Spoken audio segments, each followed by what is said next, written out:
Dear students, अस्सलाम वालेकुम। उम्मीद करती हूँ आप सब खैरियत से होंगे।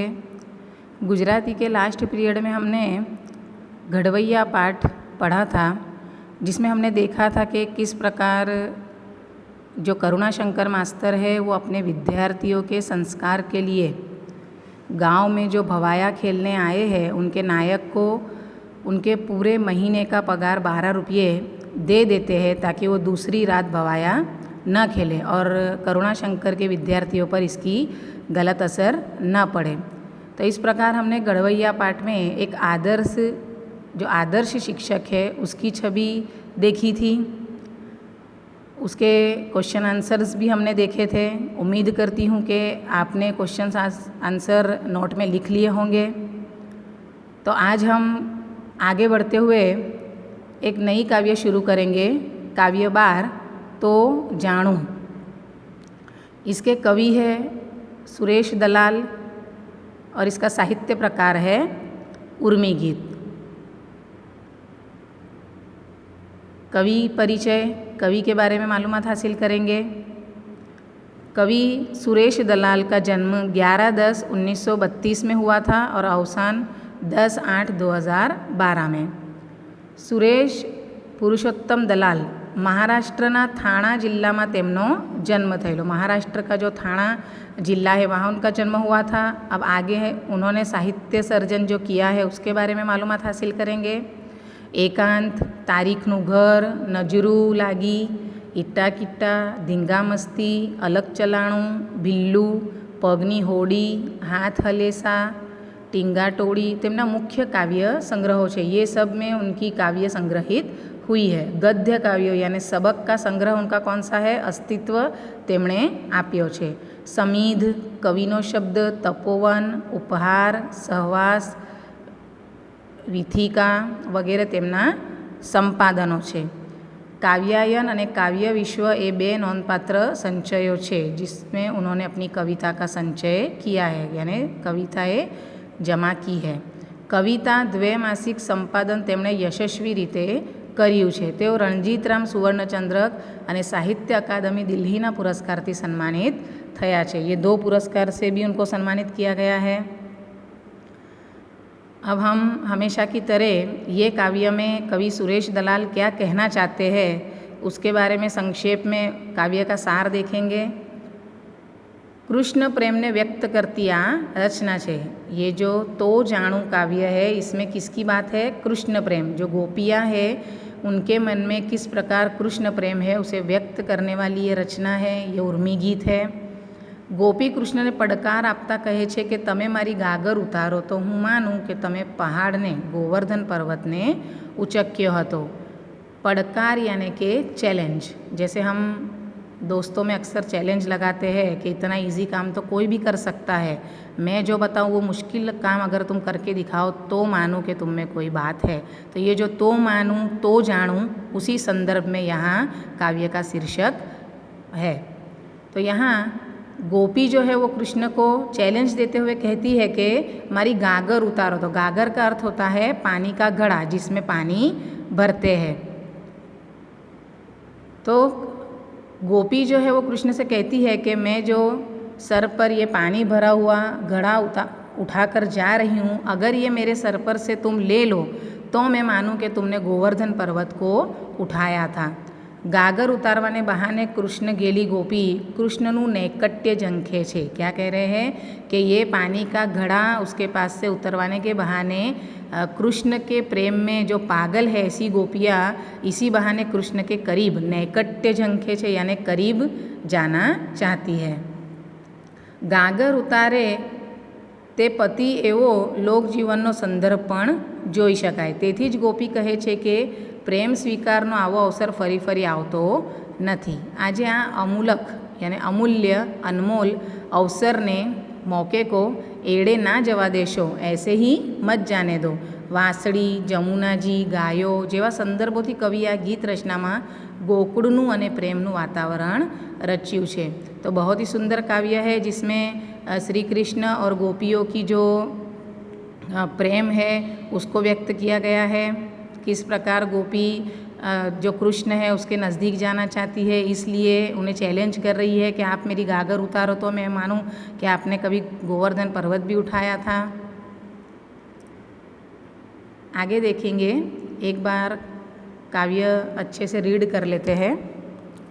मारी गागर उतारो तो जाणूं કે રાજ તમે ઉચક્યો તો પહાડને, હું તો ઘરે ઘરે જઈને વખાણું કે રાજ તમે ઉચક્યો તો પહાડને. આખો દી વાસળીને હાથમાં રમાડો કાન, એમાં શા હોય ઝાઝા વેતા. કાંટાળી કેડી પર ગાગર લઈને અમે આવતા જતાને સ્મિત દેતા.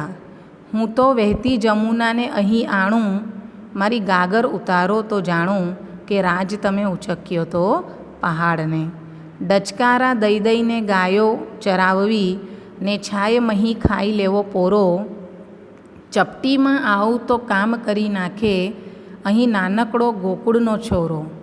ફરી ફરી નહીં આવે આ ટાણું, મારી ગાગર उतारो तो जाणूं कि राज तमे उचक्यो तो पहाड़ ने.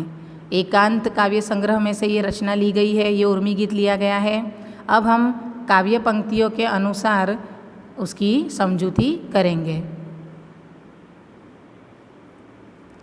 तो सबसे पहले मारी गागर उतारो तो जाणूं कि राज तमे उचक्यो तो पहाड़ ने, हूँ तो घरे घरे जईने वखाणूं कि राज तमे उचक्यो तो पहाड़ ने. तो यहाँ गोपी क्या कहती है कि अगर आप, ये जो श्री कृष्ण है इनसे गोपी कहती है कि अगर मेरे सर पर रखी हुई ये गागर, ये पानी का घड़ा तुम उतार लो तो मैं मानूं कि तुमने कभी गोवर्धन पर्वत भी अपनी एक उंगली पर उठा लिया था. एक पहले की अनुसार कहा जाता है कि जब बहुत ज़्यादा बारिश हुई थी तो जो श्री कृष्ण है इन्होंने सबको पानी से मतलब आसरा देने के लिए एक उंगली पर गोवर्धन पर्वत जो है वो उठा लिया था. तो इसके बारे में गोपी बताते हुए कहती है कि आप मेरी गागर उतारो तो मैं मानूं कि आपने कभी गोवर्धन पर्वत भी उठाया था. इस प्रकार मतलब श्री कृष्ण को चैलेंज करती है और उन्हें उनके करीब आने का मौका मतलब ढूंढती है. कहती है कि हूँ तो घरे घरे जईने वखाणूं, मैं तो घर घर जाके आपकी तारीफ़ करूँगी. वखाणूं यानी आपकी तारीफ़ करूँगी कि नहीं सच में आपने गोवर्धन पर्वत उठाया था. अगर आप मेरी गागर उतारो तो मैं ये बात सबसे जाकर कहूँगी. इस प्रकार गोपी श्री कृष्ण से कहती है. आगे देखेंगे, आँखो दी वासड़ी ने हाथ में रमाड़ो कान, एमा शा होय जाजा वेता. क्या कहती है कि पूरा दिन कहाना, श्री कृष्ण को कहाना भी कहा जाता है. तो कहते हैं कि पूरा दिन तुम जो ये बांसुरी है, मुरली है, ये बजाते रहते हो, इसमें कौन सी बड़ी बात है, कौन सा बड़ा काम आप करते हो. काटाड़ी केड़ी पर गागर लईने अमे आवता जता स्मित देता. क्या कहती है गोपी कि हम तो काटाड़ी केरी मतलब के कांटे भरे हुए रास्ते पर ये पानी भरा हुआ घड़ा लेकर भी आते जाते हमारे चेहरे पर हमेशा मुस्कुराहट रहती है. आवता जता ते स्मित देता मतलब यहाँ पानी भरते हुए भी हम हमेशा मुस्कुराते हैं, लेकिन तुम तो पूरा दिन यहाँ बांसुरी बजाते रहते हो, तो इसमें कौन सी बड़ी बात है. हूँ तो वहती जमुना ने अहीं आणूं. क्या कहती है, वहती जमुना. यहाँ आप देख सकते हो कि जो नदी है उसमें से बहती नदी में से, यमुना नदी में से ये जो गोपियाँ है वो मटकी में पानी ले आती है, पानी का घड़ा भर आती है. तो कहती है कि मैं तो बहती यमुना को लाती हूँ मटकी में भरकर.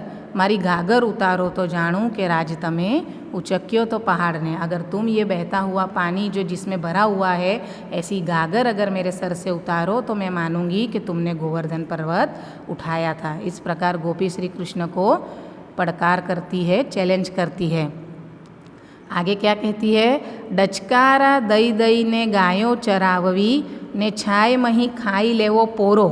डचकारा मतलब के जो गाय भैंस चराते हैं वो उनको हाँकने के लिए एक किस्म की आवाज़ निकालते हैं, उसे डचकारा कहते हैं. तो कहते हैं कि आप जो गायों को चराने के लिए जाते हो, डचकारे दे दे के मतलब कि गायों को चराते हो, और जब भी मौका मिलता है तब किसी पेड़ की छाई छाया के नीचे, छाँव के नीचे आप आराम कर लेते हो। छाय मही खाई लेवो पोरो, छाय मही यानी पेड़ की छाया के नीचे, पेड़ के नीचे जहाँ छाया होती है, और पोरो यानी कि आराम कर लेना। तो आप गायों को चराते हुए कहीं भी अपनी मर्जी से छाँव में आराम कर लेते हो।